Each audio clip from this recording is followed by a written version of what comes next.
सिद्धार्थनगर जिले में सियासी माहौल उस वक्त गर्म हो गया जब राज्यसभा सांसद संजय सिंह ने पदयात्रा निकाली। डुमरियागंज विधानसभा क्षेत्र में आयोजित इस पदयात्रा में सैकड़ों समर्थक शामिल हुए। नफरत मिटाओ संविधान बचाओ के नारे के साथ ये यात्रा बेवा से डुमरियागंज तक करीब 7 किलोमीटर पैदल तय की गई।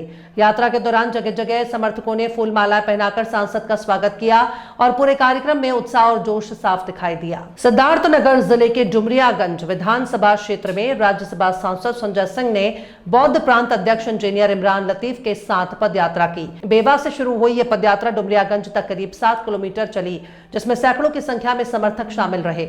यात्रा के दौरान नफरत मिटाओ संविधान बचाओ के नारे गूंजते रहे और सांसद लगातार लोगों से संवाद करते नजर आए।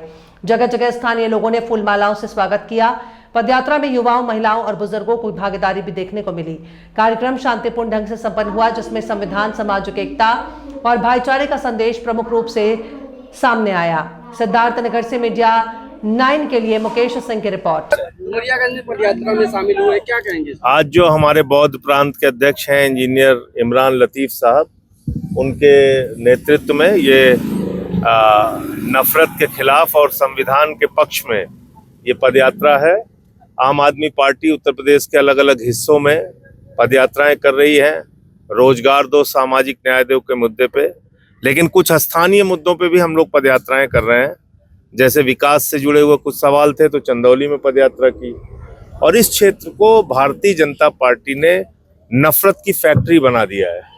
आपको याद होगा मुजफ्फरनगर कांड, उसके बाद बीजेपी का विस्तार पूरे उत्तर प्रदेश में हो गया, तो इसलिए डुमरियागंज में वो ऐसा प्रयोग करना चाह रहे हैं जिससे यहाँ का माहौल खराब हो, और यहाँ का माहौल खराब हो तो उत्तर प्रदेश में भारतीय जनता पार्टी इसका फायदा उठा सके। ये काम हम लोग होने नहीं देंगे और इसी उद्देश्य को लेके ये पदयात्रा है। हमारा बार बार कहना है कि देश बाबा साहब के संविधान से चलेगा, किसी बाबा के फरमान से नहीं चलेगा। और आज जो मुद्दे हैं उस पर बात होनी चाहिए। स्कूल का मुद्दा है, अस्पताल का मुद्दा है, रोजगार का मुद्दा है, किसान का मुद्दा है, इन सवालों पर बातचीत होनी चाहिए, जिसके लिए इमरान लतीफ जी बराबर आवाज़ उठाते रहते हैं। हमारी पार्टी अब बराबर आवाज़ उठाती है। हम लोग लड़ाई लड़ने का भी काम करते हैं। अभी अमेरिका से जो डील की है मोदी जी ने, जिसमें भारत का स्वाभिमान उन्होंने गिरवी रख दिया, किसानों को गिरवी रख दिया, उसके खिलाफ भी हमने प्रोटेस्ट किया था, आंदोलन किया था। तो इन सारे मुद्दों पे हम लोग अपनी लड़ाई लड़ते रहेंगे। और आज की पदयात्रा का उद्देश्य एक ही है, मिल के रहो, आगे बढ़ो, भाईचारे के साथ रहो, देश को बनाओ, अपने जिले को बनाओ, अपने क्षेत्र को बनाओ। ये डुमरियागंज में जिस तरीके से हिंदू मुस्लिम की राजनीति हो रही है, इसको लेकर क्या कहेंगे? इसको कितना फायदा है? इसको रोकना पड़ेगा, दोनों समुदाय के लोगों को मिलके इसको रोकना पड़ेगा। और जो भी ऐसे नफरती तत्व हैं, वो चाहे मुसलमानों के बीच के हों या हिंदुओं के बीच के हों, उनसे उन्हीं समुदाय के लोगों को लड़ना पड़ेगा।